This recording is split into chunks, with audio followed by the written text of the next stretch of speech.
Let's see here. Oh, you can see me? Yep, we got you. Mike Chiesa, welcome back to Menace and the Man.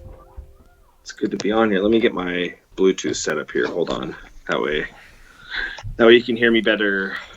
Hold on here.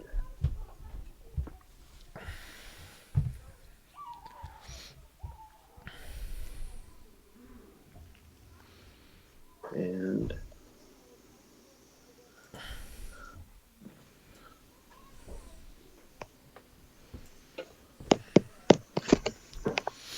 can you hear me? I can hear you. I cannot see you. Oh, here we go. Now For we some got him. reason I can't. Oh, there we go. I'm just getting my headphones on so you can hear me better. There we go.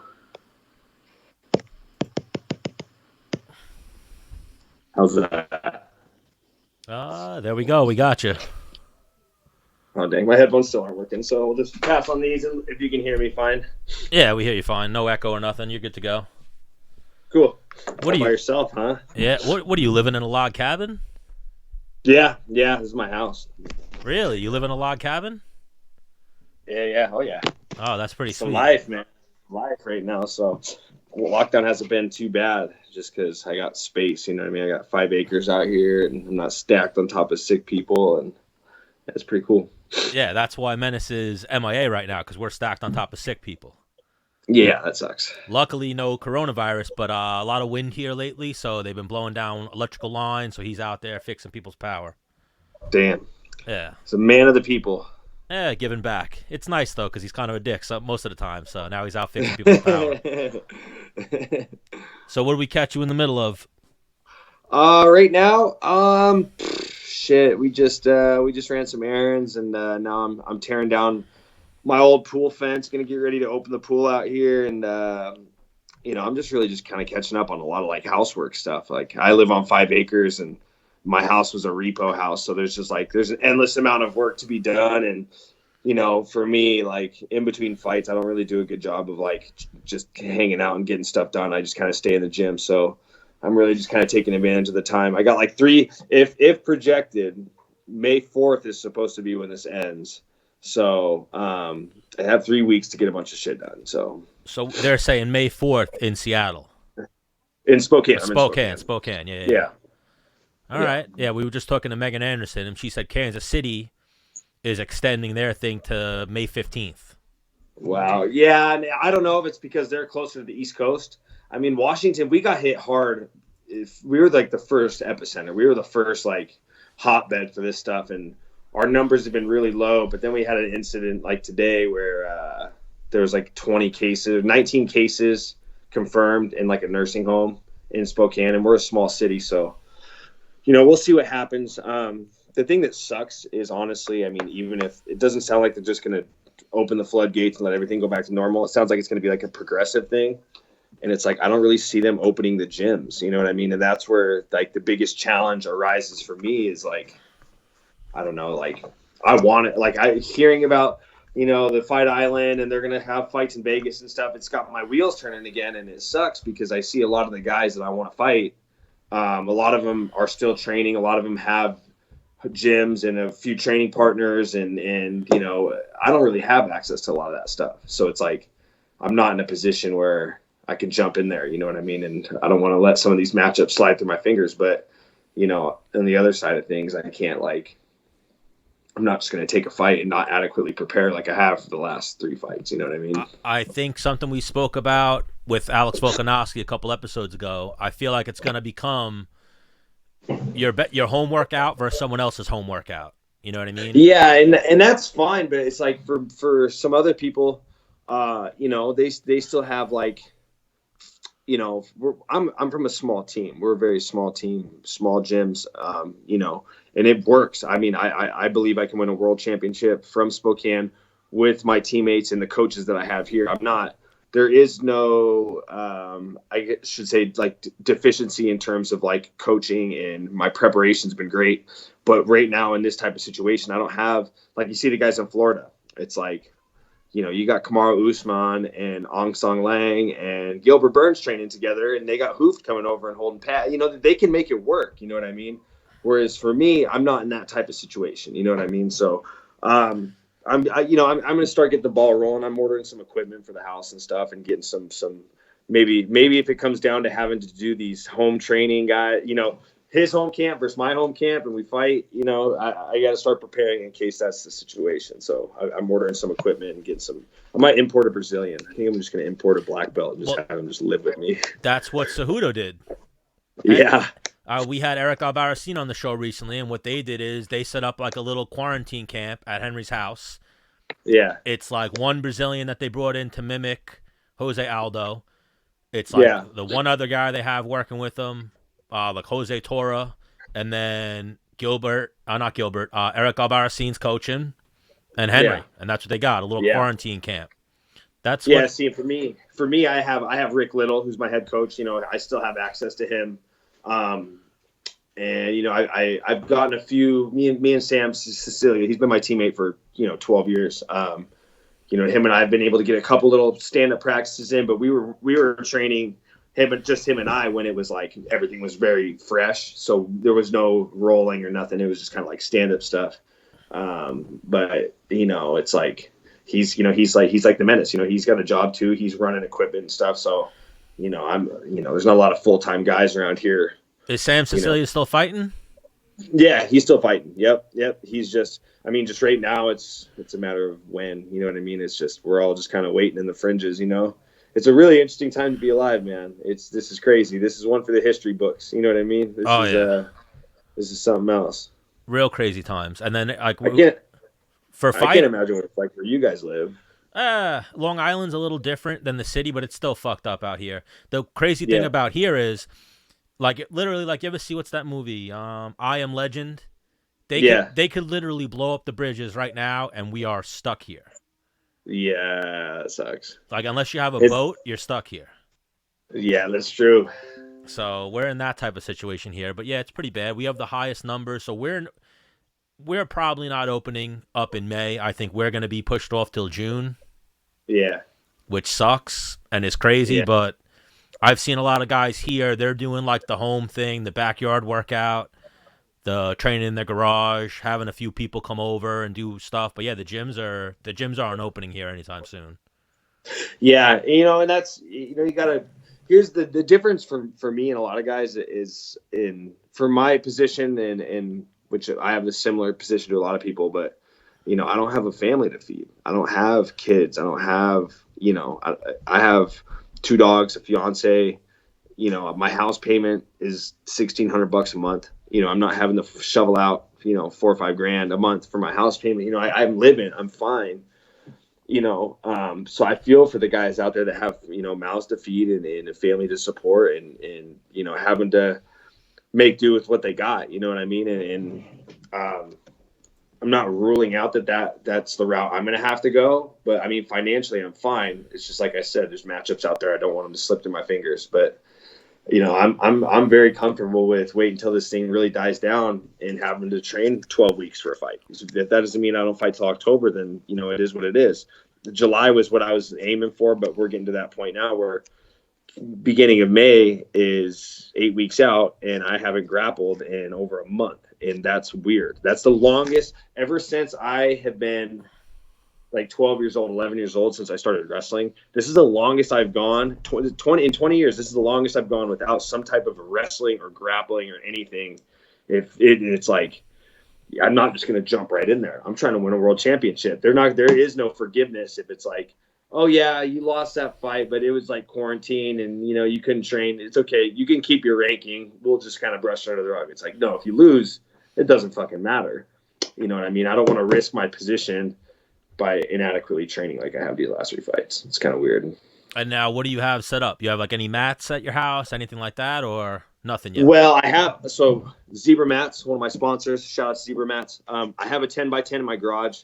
I don't keep it rolled out because, like I said, my garage, I live in the woods. I got lots of, I share my garage with my lawn mowers and my equipment for my property and stuff. But right now I'm in the process of So I have a 10x10 mat. I have a heavy bag. I got some kettlebells. I got some steel clubs, some battle ropes, some things like that. I just ordered a rack from Sornex, and a couple bars, a trap bar. I just ordered an air bike. So now it's like, so by the end of the month, I should have some stuff at the house, you know what I mean, to where I can start at least. I've been able to lift weights in one of my home gyms, but it's like 45 minutes away. Still missing a lot of things, but it's been nice to at least get a little pump in. You can tell I'm still huge. You know what I'm saying? You see these bad boys, Mike 1, Mike 2, Mike 3.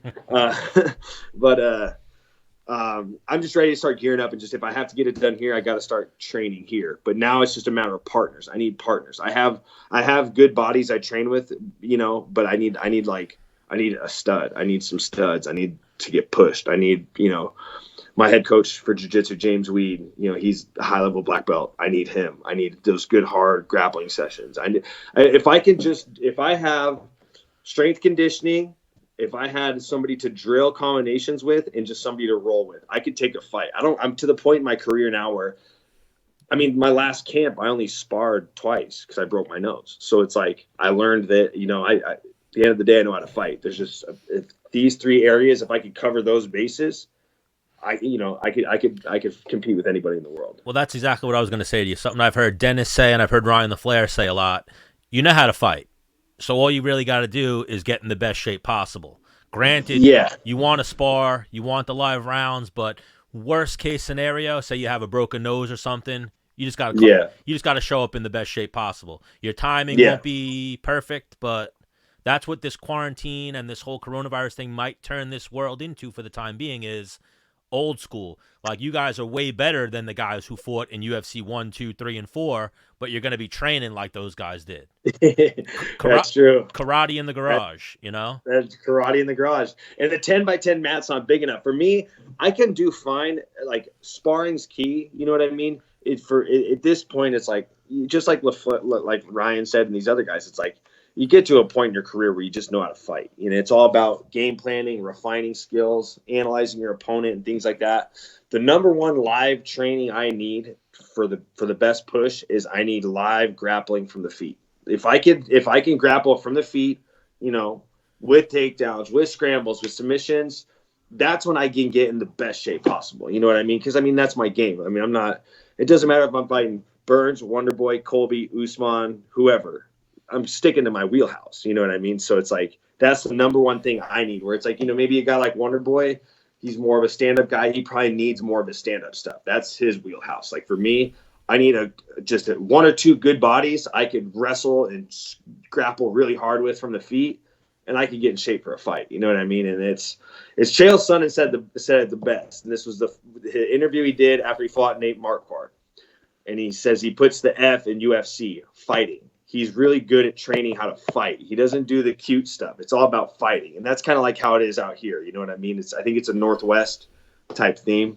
If I just had a couple guys I could fight with, I could get through a camp. You know what I mean? But right now, it's kind of a pipe dream because I don't have any bodies. So it's like, for now, I just got to build up I already call my house the Chiesa Dojo. So now I just need to build a Chiesa Dojo at my house and see what happens. So now something Dana has said is, Dana said maybe he would set up a training camp, if you will, for guys, fly them out weeks before the fight and allow them an opportunity to train on the island. Is that what he said? That's something he said, yeah. You know, that's something good, but I mean, there's a lot of planning that goes into that. If he picked up the phone right now and called me and said, "Hey, here's your fight in 6 to 8 weeks," I'd say that's out of the question. I don't know what page my coaches are on. They have wives, they have kids, they have lives. You know, I don't know their stance on the quarantine and what they believe and what they don't believe and what they're willing to do and what they're not willing to do. There's a lot that goes into this. That's why it's like, for me, it's like, you know what, as long as my mind, it's like, my focus is still on training. I'm watching more film than I have. I'm still being as active as I possibly can. I'm skateboarding a lot again. I've noticed. Yeah. And you know what, people can say what they want about it, but you want to get a good fucking workout, go skateboard for a couple hours. You know what I mean? But I'm not in bad shape. I got out of the snack phase, dude. With the first 2 weeks of lockdown, I was such a fat piece of shit. I mean, I was fucking. We're talking copious amounts of marijuana and fucking like 2 boxes of cereal at night type shit. And I'm over that phase. So my weight's not as bad as you would think it is. I was talking to Felder and we were swapping numbers and it was bad. Why, Felder's bad right now? No, I'm not. It's not my position to say what Paul Felder's weight is. He knows what it is. That's my guy, though, Dr. Paul. I hit him up because if there's one thing I have in relation with Paul Felder, is him and I are both genuine fat kids, and we like the same stuff. So, like, whenever I'm like, if he's getting ready for a cut or something, or he's in a camp, or I'm in a camp, vice versa, we're always like saying stuff to each other. I'll post a picture, and he'll be like, "You're looking big. What's your weight?" I'm like, "Oh, it's 208. No big deal." So, bro, I'm not going to say his number. I'll let you ask Paul Felder what his weight is. I'll ask him. But one of my favorite things with Paul Felder is, you see the things that Bilal Muhammad does? Yeah. Where he does like, "What's up? It's your boy, Paul." Yeah. Bilal Muhammad's fucking hilarious. That guy, the Tony Ferguson workout video might be the best one he's ever done. I asked him today, so I obviously put out a few feelers to see who wanted to co-host, but I guess I just waited till the last minute too much. And then I asked Bilal, I'm like, "Yo, you want to come on? And I want you to do your Tony impersonation, do your Paul Felder impersonation, and then you could be a little bit of Bilal Muhammad." He was like, "Oh, I got to train right now, so I don't know." But so yeah, people are still training. Yeah, they are. You know what I mean? And it's just I can't be selfish. You know what I mean? Maybe the places that people are training, it's a little more lenient out there. He's in Chicago right now, I'm assuming. Yeah. Coach Mike's. Yeah, I think they're still training out there and stuff. But you know what? I have a fiance, and I have to respect. We're both fairly spooked about it. I mean, my uncle in Italy. Granted, this was in Italy. My uncle passed away from coronavirus. He was very old, but may he rest in peace. My uncle Nani and his wife passed away as well from coronavirus 3 days later. I'm sorry to hear that. Yeah. So it's kind of hit me on the home front. And so it's like, I have a good relationship with Coach Mike where Bilal trains. I just don't want to force anything right now. It's a really weird time. It's like, I got to respect my fiance. I got to, I had this stuff kind of hit me on the home front with family, I just want to see some good progress. You know what I mean? Like, I don't know if I'm pretty sure I've been exposed to it already. I mean, my teammate Sam was sick as fuck during my fight week for the Hoffa fight. And he had to have had it. There's no fucking way. He had every single symptom, like, to a T. And this was in Raleigh, North Carolina, which was crazy. And how long ago was that? That was January. So right when this was all kind of starting to come into fruition, like I got to Raleigh with my coach, Rick Little, and we got there and they had reported their first case of coronavirus in Raleigh, North Carolina. And then Sam got there like 2 days later, and we went to, this was, let me think here. This was Friday. Yeah, Friday we went to a wrestling match at NC State, and I was looking over him at the dual meet, and I'm like, I kept trying to say something to him, so there's a few seats away from each other, and he was just like a total space cadet.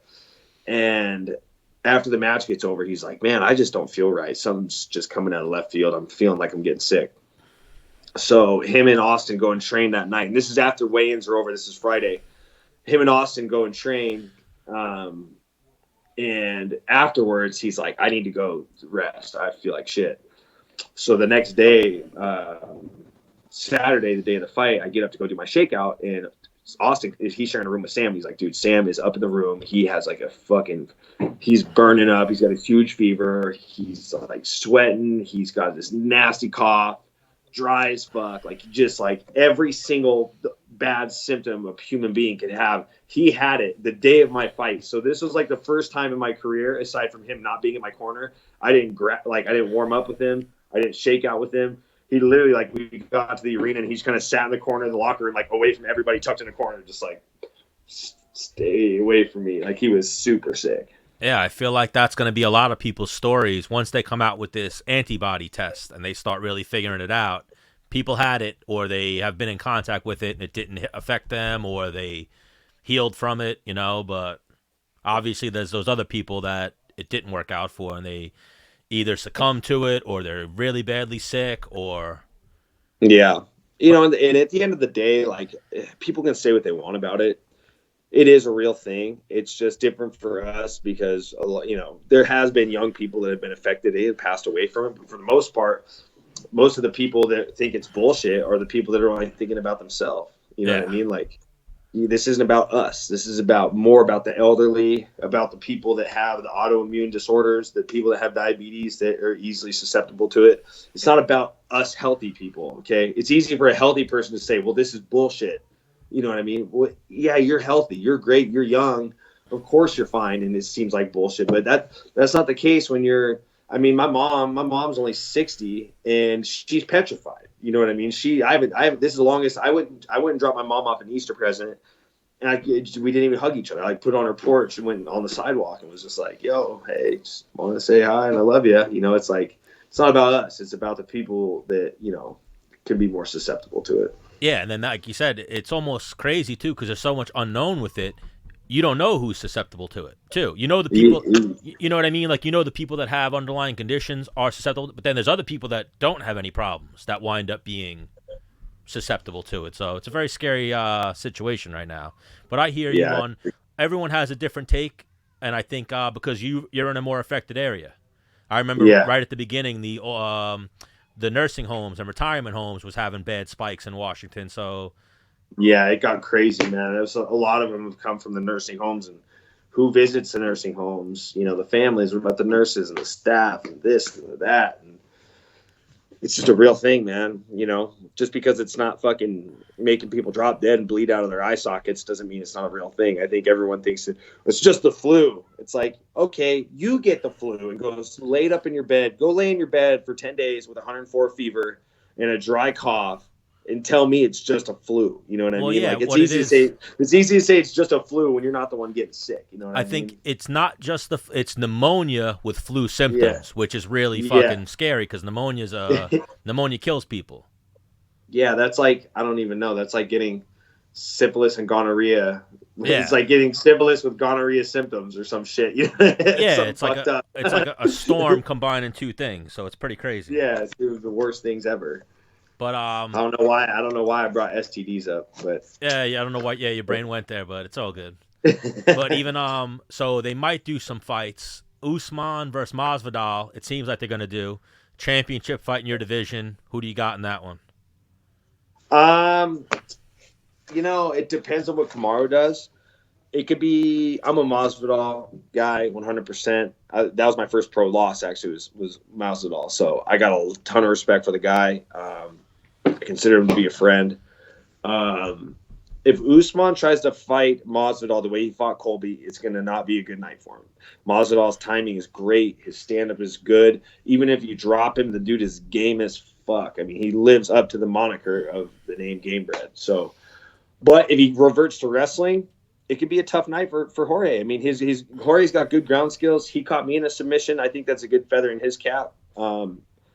So who knows? You know what I mean? I feel like Jorge has more ways to win, but the one best thing that Usman has is the one thing that has given Jorge trouble in the past. So we'll see what happens. Yeah, the only way you're beating Masvidal, especially right now, this like refined Masvidal, is to grind him out. Exactly. And like when Maya beat him, which was barely beat him by a split decision, and he was able to get takedowns and stuff, but that wasn't the Jorge that we're seeing now. The Jorge we're seeing now is a guy that's, this is a 16-year veteran who's 34 years old, and a lot of people look at that as a bad thing. No, that's a great thing. If you can get into your mid-30s and still be fresh and still have fight, that's a dangerous man. You know what I mean? That's the more of a veteran you are, the better you fight. You know what I mean? It just depends on how much damage you've taken getting up to that veteran point. He doesn't take a lot of damage. So he's a dangerous man right now. And I'd love nothing more to say that, he's a world champ. It's good. I got a lot of respect for the guy. He's had a wild journey through the sport, and I think it'd be cool to see him with he's already got the one belt around his waist, but let's see him with the real UFC championship. And even him versus Maya, if that fight had gone 5 rounds, he would have probably stopped Maya. Yeah, Maya was going to be in trouble in that fight. He was barbecued for sure. Yeah. But yeah, I'm a huge Masvidal fan as well. but I also big Usman fan, so it's a tough one. Even I know Menace has a very good relationship with Usman. It's a tough fight for us to choose, but yeah, it is. I gotta always go with Masvidal. I can't like. Did they say something about it today? I've been kind of away from social media for the day. I haven't seen anything, but I've been just organizing what I was doing today, the show was. But they were talking about doing it on the Fight Island, which apparently is a real thing. Dana's saying it's a real thing. Yeah, this is a crazy Fight Island. It's fucking wild. You should try to get Dana White on the show. Is what you should do. Bro, we almost had him on once, and TJ. It was right after TJ popped, so this was like a year ago. So now cheating fuck screwed the whole thing up. Like he was like Menace texted him like, Dana, you good for a half hour? He was like, yep. And then when the half hour came, Dennis hit him up. He didn't answer. I then saw the thing pop up. I'm like, TJ Dillashaw just popped for steroids or EPO. And then Dana texted. One of the worst forms. And then Dana texted him like, sorry, my phone started blowing up. I got a little tied up. Obviously, you know what's going on. And Dennis was like, yeah. And now we've played phone tag with him for a year. But this would be a good time to get him on. I mean, I feel like he's a busy man, but I mean, you guys ask little questions outside the box. I think maybe there's some things you could, Yeah, no, that's everyone. Like, even we just had Megan Anderson. I think she loved what we were asking her, or at least what I was asking her. And even when Menace is here, we're way outside of the norm. Like, Masvidal is someone we've been trying to get on too, and I see him doing all these other interviews. They ask him the same questions over and over. So he does the same interview 20 times. Yeah, that sucks. Where we want to talk about a little bit different stuff, video games, and a little bit, our questions are a little different. So yeah, I saw you guys were talking about pulling out the other night. That was a good one. Well, that's Menace always with his jokes. Yeah, we were. Ashley Evans Smith was talking about pulling out of a fight, and then Menace was like, "Yeah, Stanley likes to do that too." And I was like, "I like to do what? Pull out." So.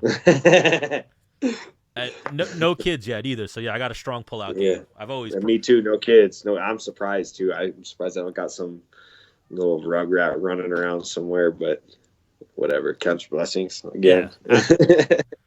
As a man, that's something I've always prided myself on is a strong pull-out. Yeah, it's good timing. Good timing. I know when to pull. A little pull and pray. And that's a thing too. Like funny way to put it. So like a girl, she's trying to trap you. She'll close her guard. Yeah, I've always had good guard passing skills. So the second, you go. The second she tries, I just frame her hips and fucking pull back. I put the one knee in the middle. You're a lot nicer. I'd just go fucking can opener, dude. Just right behind the head, go can opener pass. But then you got to pull out. So then you got to get your shit out there, Yeah, that could be a wiry situation. Yeah. So I've seen you and Gilbert, another good friend of the show. Yeah. You can't not like Gilbert Burns. I love the guy. He's fucking awesome. He's amazing.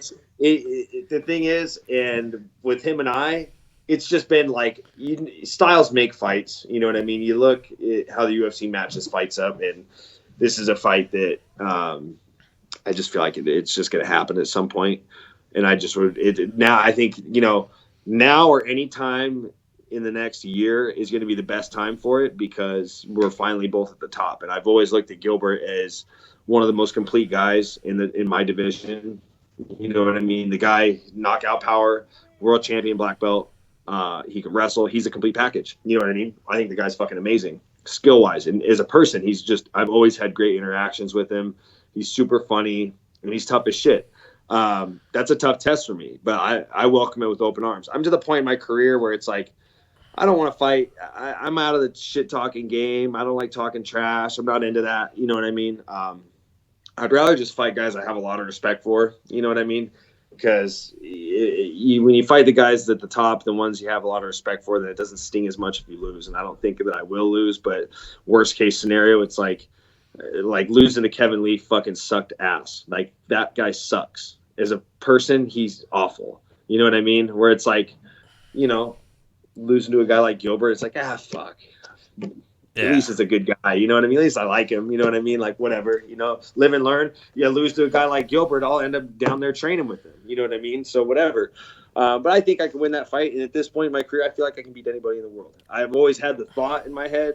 I've always thought that I could do it. But now I have the belief, getting through that last fight, just with the tough camp. tough opponent, tough matchup. I've always thought it, but now I believe I can beat anybody. You know what I mean? So that's not any type of disrespect.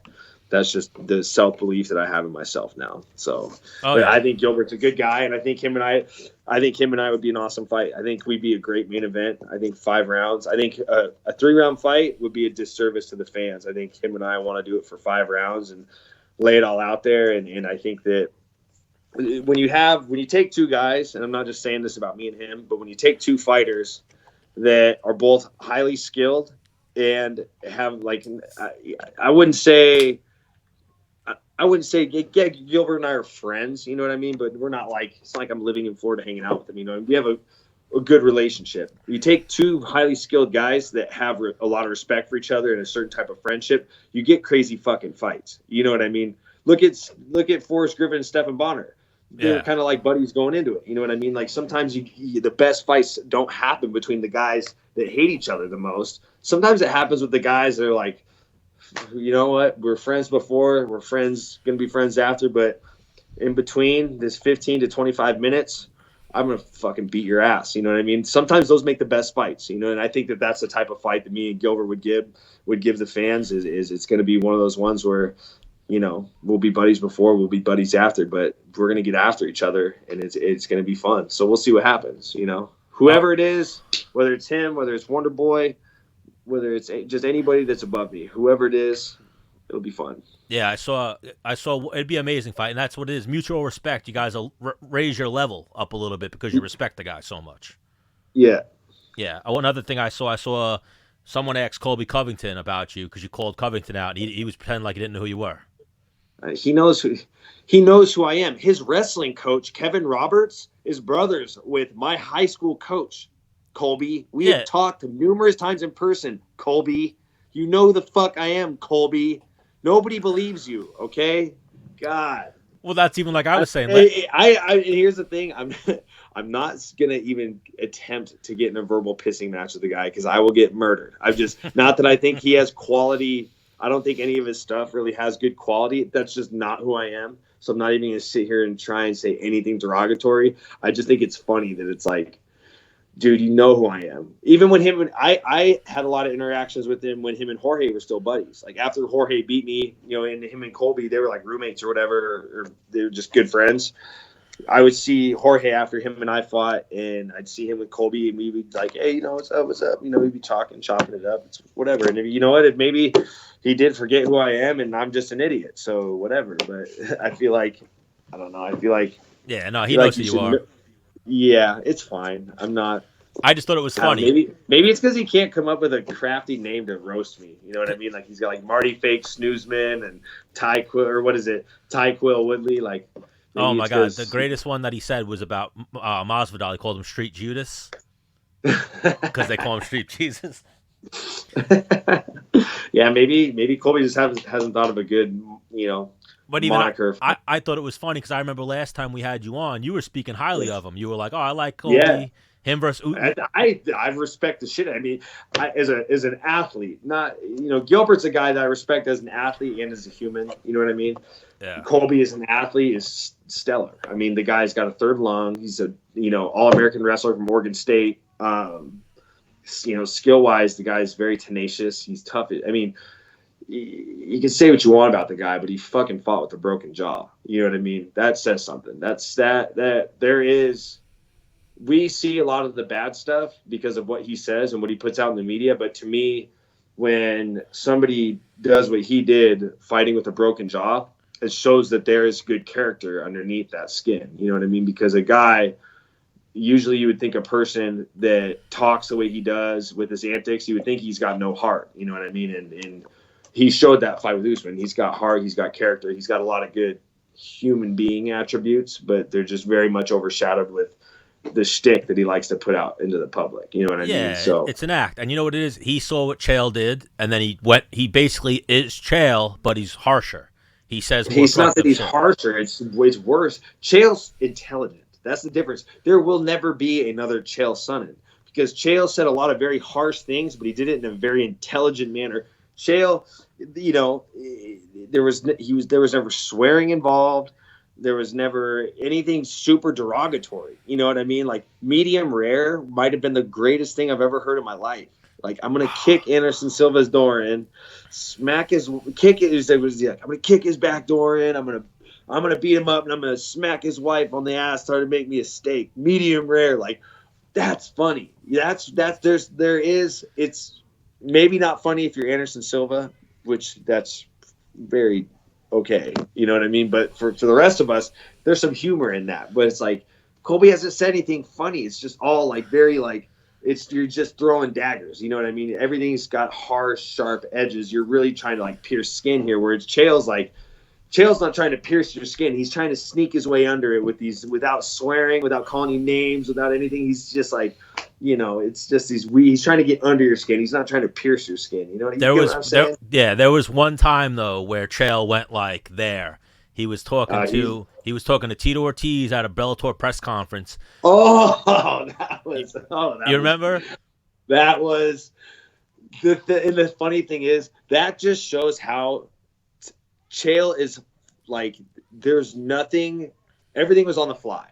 Like that guy, everything was on the fly. That just shows how sharp he was. Because I remember when Tito was talking before Chael said it, Chael just looked down, started smiling and shaking his head like it came to him in his head. He was like, oh no, and he just like shook his head, looked up and said it, and it was like, dude, you had that one pop in your head, and you could just see on his face. He just looks down. Like oh. He started laughing before he said it, and then Tito was like, this guy's over here, all he does is just make money with his mouth.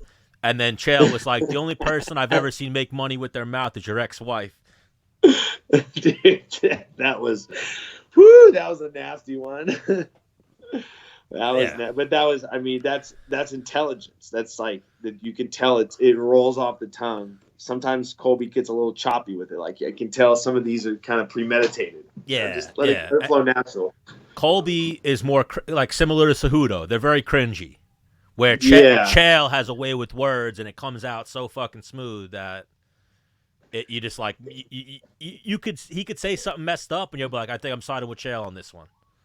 Dude, the funny thing about Henry though is he is so opposite of what he puts out there. Like Colby's just kind of quiet. Like once he kicked off the shtick, I never really talked to him once he kind of like started to kind of do his thing.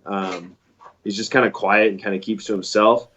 Henry's just like so laid back. Like you talk, like I had interactions with him before the Triple C bend the knee shit started, and I'm like, I like this guy, you know what I mean? And then when the antics started, I hadn't seen him in a while. I'm like, God, what a douchebag! Like Henry's such a douche. And then I see him at the PI, like after he wins his second title. He's like, hey, he goes, hey man, what's up? I'm just like, I forgot. I do really like you.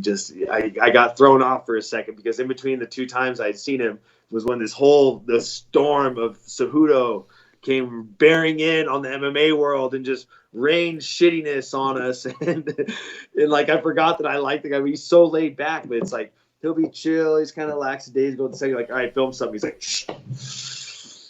Bend the knee, starts going crazy. You know what I mean? Like you have this on and off switch. It's just, it's funny. And I tell him, I say, Henry Cejudo, I have a message for you.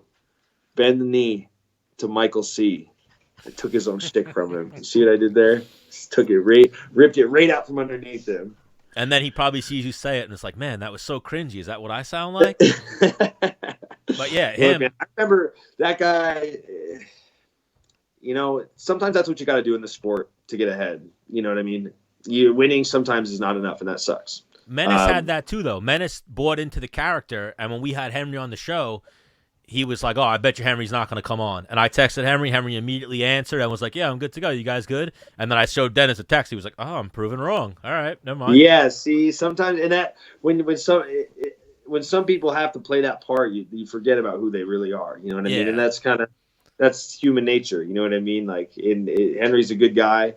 I'm sure deep down Colby's a good guy. He's just an asshole in the media. You know what I mean? And he knows that. It's not like I'm saying anything derogatory. He knows what he's doing. You know what I mean? I've partied with Cejudo. Cejudo is one of the coolest guys I've ever met. Like fighter. Dude, he's awesome. Yeah. He's awesome. He's a character. and it's funny because how laid back he is. You just look at what he's done, and you're like, man, it's just crazy. He's and a very I got to defend Colby a little bit.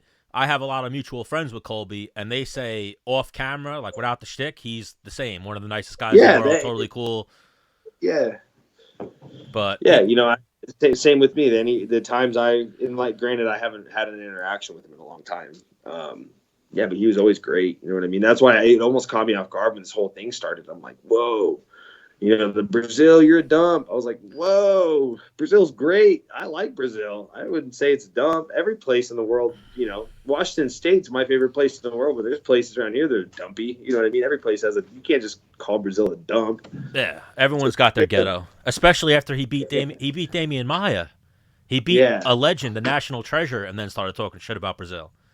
Yeah, that's harsh, man. You're playing with fire there. Yeah, but they all don't make him like Michael Chiesa, so you know how it is. No. I tried the trash talking, and I lost 2 fights in a row, so I'll never do it again. I'm never gonna.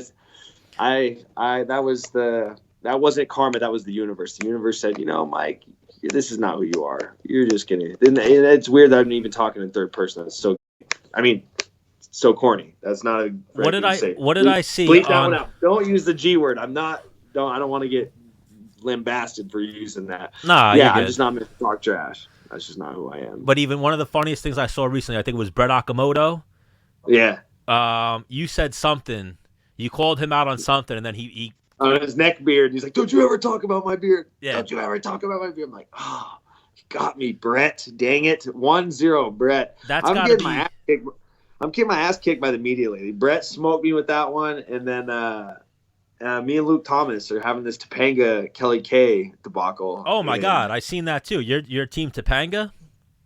Because listen, man, it's not all about the looks. It's about the complete package. And even Skeeter ran through that on Saved by the Bell. Like, come on. Like, Topanga is like a wholesome, great woman. You could trust her. Like, Kelly is like whoever the first string quarterback is. She's going home with him. Like, that's not. Oh, so you're going past looks. I'm going the complete package. I'm not just going for face value. I'm going for long-term investment. I thought the poll and the vote was face value, because if it's face value, I think I'm going Kelly Kapowski. But 100%, if you're going personality, you watch Saved by the Bell. Remember, she left him for the guy at the Max. She left Zach for the fucking guy that time. Yeah, she sucks. She's awful. Yeah, she wasn't a good person. She's the type of girl who'll give you the clap and then lie about it. Yep. Jeff. She left Zach Morris for Jeff.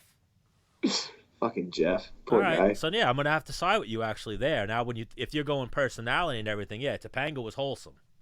Yeah, she's a complete package. She'll make you a sandwich, give you a little neck rub, What was I think that my fiance has shades of Topanga, and I think that's why I'm marrying her. You know what I mean? She's a great woman. Right, babe?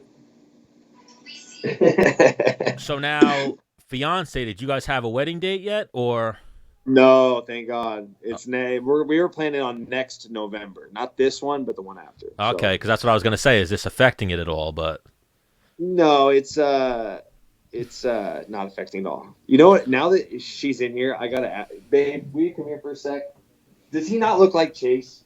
Does it not look like I'm talking to Chase? Yeah, it does. You look exactly like my buddy Chase Allen, and I don't know if it's the lighting, because I've never thought this before. But right when this interview started, I'm like, holy shit, I look like I'm talking to my buddy Chase right now. I'm like, this looks like Chase. That's funny. And he's a great guy too, so that's a compliment. Well, I told you, I don't know if you remember the last time you were on, I told people used to call me Chiesa. Yeah. I used to have long hair, like you on the Ultimate Fighter back then. You were on the Ultimate Fighter. I was living in Florida. I had the long hair. And people at American Top Team were calling me Chiesa. They would call me Chiesa and Guida. That's funny. So they'd be like, Guida. Chiesa, get back. Chiesa, get back on the mat. Or if I had my hair tied up in a bun, they'd be like, Guida, go with him. And I'd be like, oh man, these names are gonna fucking stick. So then I remember I told you I went up to Tony Ferguson and I was like, yo, you wanna do some rounds with a bootleg Michael Chiesa? And he was getting ready to he was getting ready to fight you. Yeah. So he went El Kukui and was ready to fuck me up. Yeah, you woke in the beast. You woke in the boogeyman, El Kukui. Luckily, I avoided that ass whooping by going to a Bellator in Fresno, so I wasn't there when he wanted to train. But That's perfect. You yeah. lucked out. I would honestly, Tony Ferguson's the type of guy I would rather fight him than train with him, because training wise, you're probably going to get just as fucked up. So I'd rather fight him and get paid for it.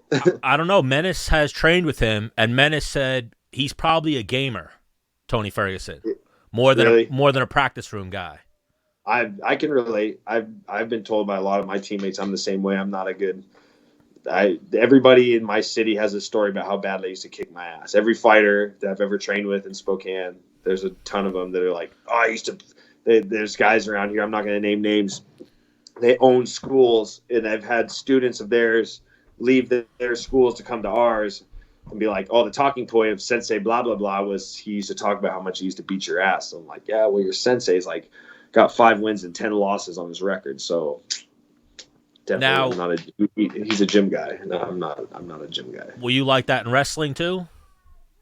I really wasn't ever that great at wrestling, honestly. I mean, on my best day, I was like a second string varsity guy. You know what I mean? So I just didn't develop as fast. I was kind of like a late bloomer, I guess you could say. I missed a couple seasons in high school because I broke my leg, and then I was just kind of like a late bloomer. You know what I mean?